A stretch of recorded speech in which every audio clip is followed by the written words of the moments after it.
It was supposed to be just another evening at the hotel.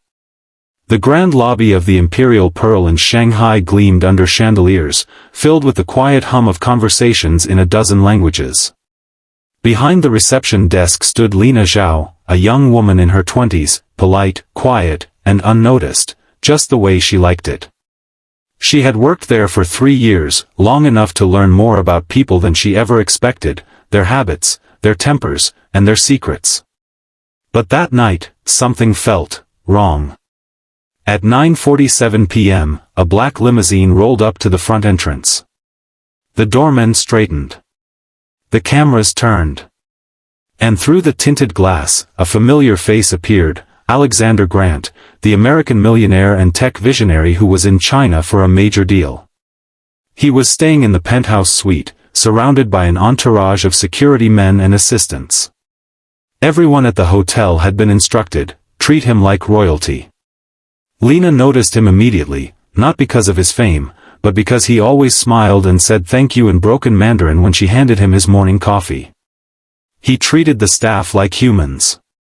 That, in her experience, was rare. But as he stepped toward the limo, Lina's ears caught something, a low murmur from 2 of the guards standing by the car. They were speaking in Mandarin, but with a northern accent. She almost ignored it, until she heard the words clearly. Make sure he gets in. Once the door closes, it's over. Her stomach tightened. She glanced at the men, both wearing the same suits as the rest of the security team. But something about their stance, their eyes, didn't fit. Then she noticed the car's license plate, slightly different from the usual limo Alexander used. Different digits. Different driver. Her pulse raced. Alexander was walking toward the car, smiling at his phone, completely unaware.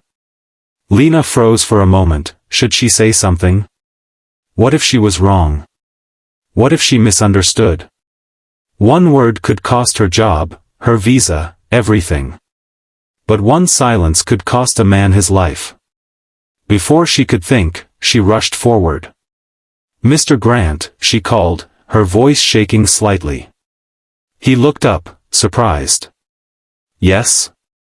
Don't get in that car, she said in English, her voice trembling. Please. Something's wrong. The guard's head snapped toward her instantly. One of them barked in Chinese, mind your business, and reached for his earpiece. But Lina stood her ground. The plate number, she said quickly. It's not the same as before. And those 2, they said something dangerous. Alexander hesitated, studying her face. He could see the fear in her eyes, but also the sincerity. He turned toward the guards and said calmly, everyone stop. No one moves.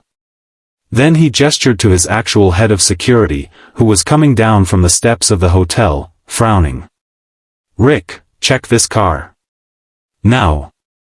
What happened next unfolded in seconds, the kind that stretch into eternity. Rick's men surrounded the car. One pulled the driver out, not the usual one. Inside the trunk, they found weapons, ropes, and fake credentials. Within minutes, the local police were called. The guards were imposters. The limo was part of a planned kidnapping attempt. Alexander stood there in stunned silence as the reality hit him.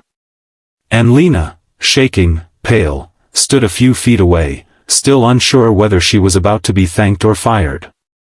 But then Alexander walked up to her slowly, his expression soft. You just saved my life, he said quietly. How did you know? She swallowed hard. I heard them whisper. In Chinese. And then, almost apologetically, I couldn't just say nothing. For a long moment, he just looked at her, really looked. Then he smiled, the kind of smile that carried gratitude too deep for words. The next morning, the story was everywhere. Hotel clerk saves American tech tycoon from kidnapping. Cameras flashed. Reporters swarmed. But Lina refused every interview request. She didn't do it for fame.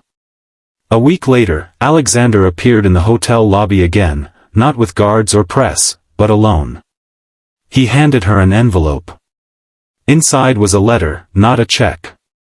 It read, "Sometimes, the greatest acts of courage come from those the world overlooks. You didn't save a millionaire, you saved a human being. Thank you for reminding me that trust, kindness, and bravery still exist in quiet places." Attached was a job offer, a full scholarship to study international security and languages in the U.S., fully funded by his foundation. Lena's hands trembled as she read it. For the first time in years, she allowed herself to dream beyond the lobby.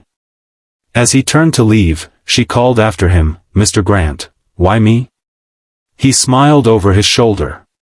"Because you listened when no one else did." Months later, Lena stood on a college campus in Boston, surrounded by students from all over the world.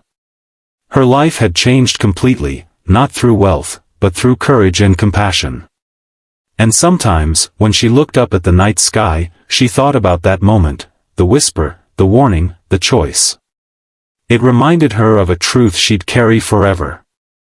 One act of kindness may not change the world. But it can save one life, and that's where change begins.